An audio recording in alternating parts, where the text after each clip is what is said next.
un perdedor. El que ejercita, el que hace un ejercicio, como definición, tiene un objetivo, tiene un entrenamiento que tiene una progresión, ¿sí?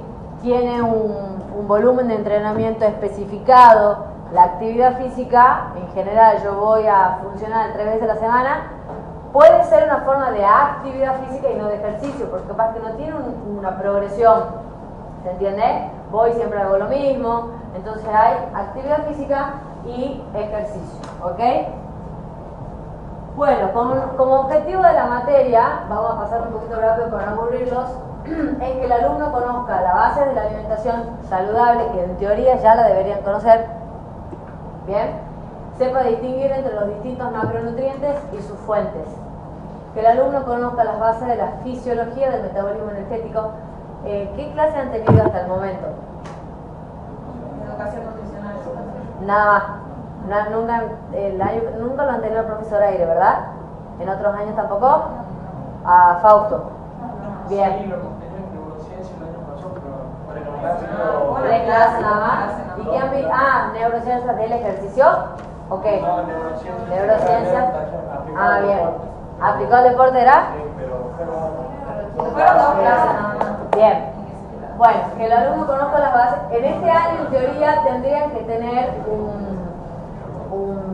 apoyo en cuanto a la parte de fisiología con las clases de Fausto, ¿sí?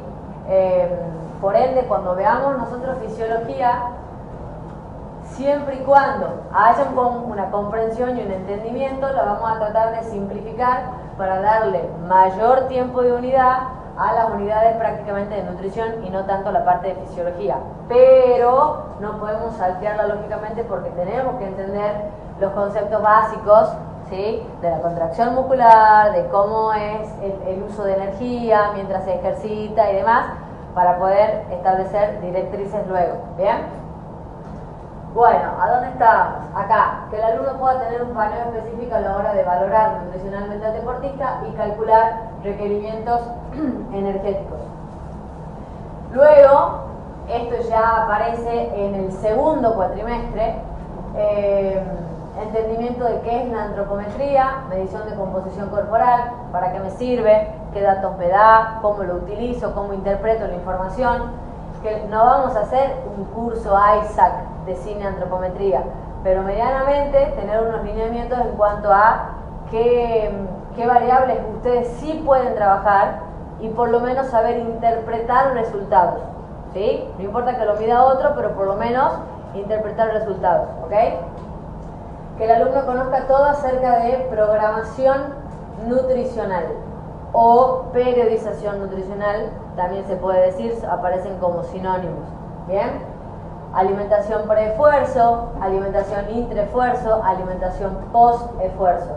Esos 3 tiempos se denominan timing nutricional, los tiempos de la nutrición.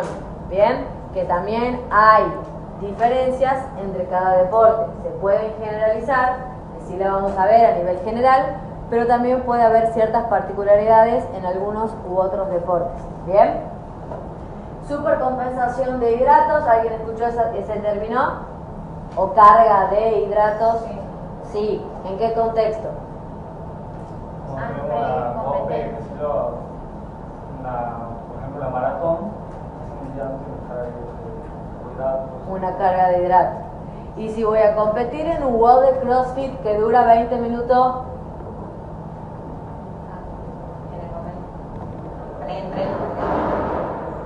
bueno, son todas las particularidades que justo he dado el ejemplo de una maratón. En la maratón sí es aplicable, en otras competencias quizá no. ¿Bien? Bueno, distinguir entre las exigencias de distintos tipos de deportes. Bien, vamos a dar ejemplos en los casos clínicos como para que piensen un poco más allá de la teoría. La idea es que se les explote un poco el cerebro en algunos módulos, pero que sí puedan plasmarlo a la práctica. ¿Bien? En cuanto a la parte de hidratación, conocer los efectos de la deshidratación, prescribir hidratación del deportista y seleccionar entre los distintos tipos de bebidas deportivas del mercado, lo cual es bastante interesante, no solamente en cuanto a hidratación, sino también en el siguiente módulo de suplementación. Esperemos tener tiempo para llegar a cubrir esta parte teórica porque realmente es bastante. Bien, en suplementación lo que vamos a ver prácticamente es maneras de clasificarlos, qué suplementos se utilizan, qué suplementos no se utilizan. Punto final con los que no se utilizan. No perder el tiempo en los que no se utilizan. ¿Por qué no se utilizan? Podemos explicarlo. Pero se va a priorizar solamente los que se utilizan y por qué. Y en qué cantidades, y en cuánto, y en quiénes. ¿Sí? Y por último, ya la última unidad, que solamente tendría que ver con algo práctico, es todo lo anterior, de principio a fin, aplicado a distintos deportes. ¿Sí? Entonces, casos clínicos, no teoría, yo no les voy a dar teoría de CrossFit, no les voy a dar teoría de natación o de atletismo, simplemente aplicar los conceptos nutricionales a algunos casos clínicos que yo les dé. Ejemplo, paciente que hace triatlón, aplicarlo a las distintas posibilidades que podemos llegar a tener. ¿Bien? Ok. Bueno, ¿qué espera el deportista de ustedes el día de mañana que se dedique a la nutrición deportiva? ¿Qué creen ustedes? Y poder encontrar un profesional capaz de solucionar los problemas del presente, ya sea... O sea, somos nutricionistas, psicólogos, todo. Ah, no, era... O sea que el nutricionista pueda resolver todos los problemas que presenta, ya sea en su carrera o en su negocio. Todos los problemas quizás no, pero sí los problemas en cuanto a la comida seguros. Y sí es verdad que el atleta espera del nutricionista que resuelva todos sus problemas, pero no todos, pero es verdad, ¿sí? En cuanto a...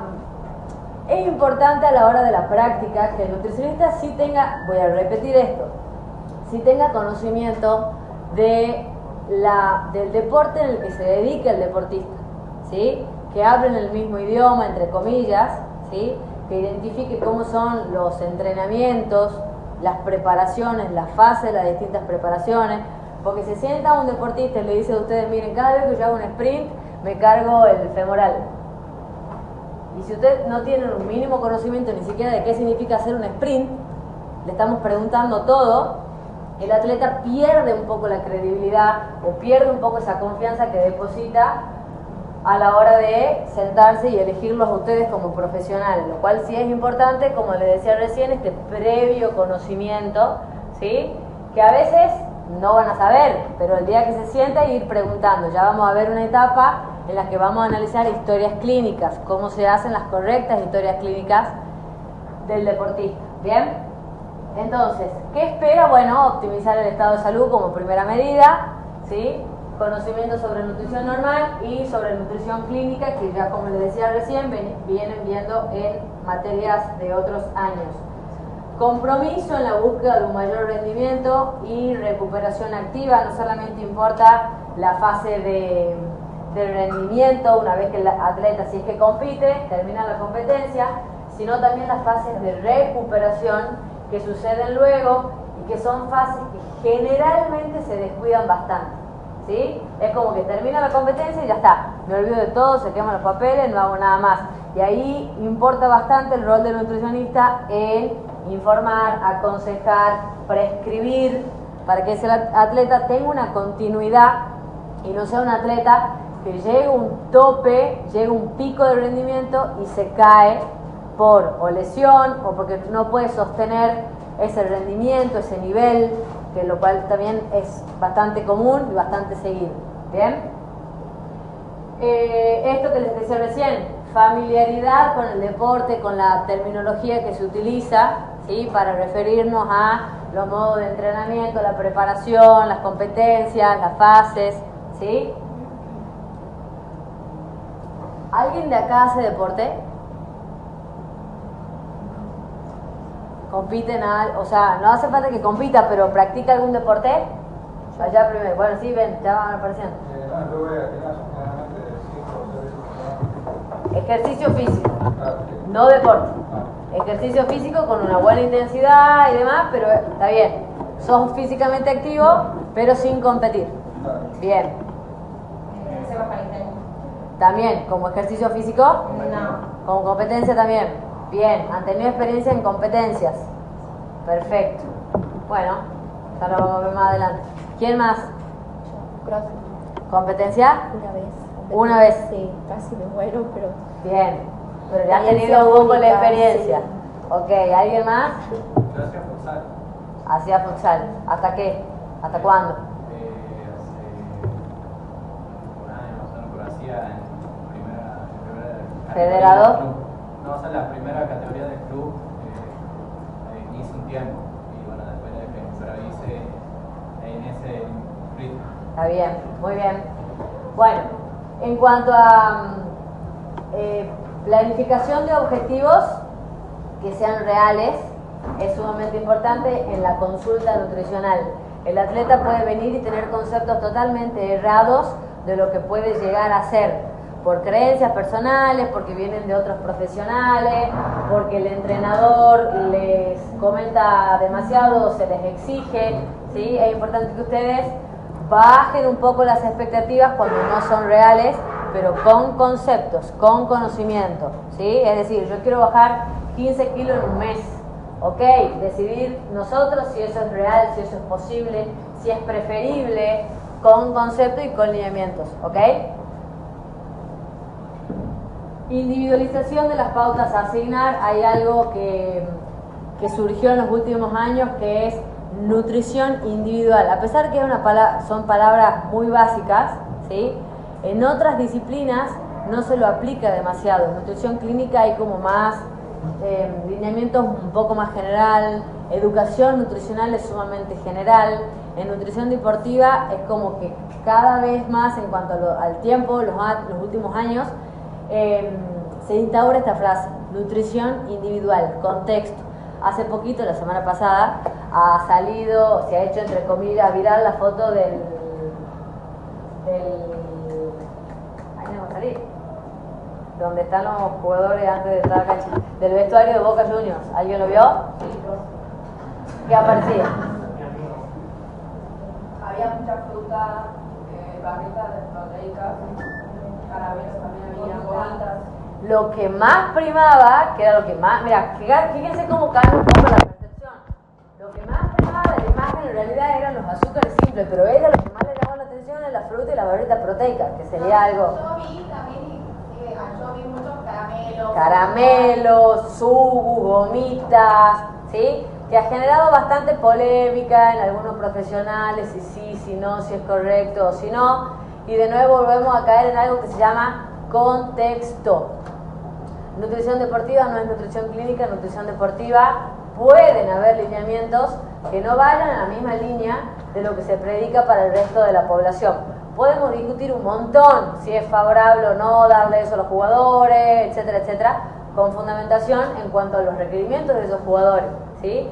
Pero hay otras cosas a tener en cuenta, y es que probablemente no se adapte a todos los jugadores igual. En un equipo, por ejemplo, trabajar con equipos es mucho más complejo que trabajar con el tenista, el triatleta, que es mucho más preciso. Con equipos a veces terminas cayendo en ciertas generalizaciones, ¿bien? Pero, bueno, simplemente como para seguir dando ejemplos y abrir un poco su cabeza. Lo que decíamos recién, resumido: criterio, ética, calidez en la atención o escucha activa. De nuevo, son palabras trilladas, muy trilladas, pero no todo profesional tiene una escucha activa. Entender lo que el paciente necesita, podríamos decir que es un arte. No todo profesional logra ese entendimiento, ¿sí? Esa escucha activa, ¿bien?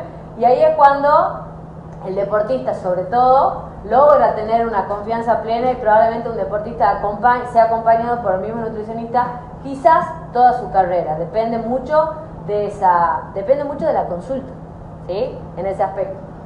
Bueno, entusiasmo, etcétera, etcétera, etcétera. Ok.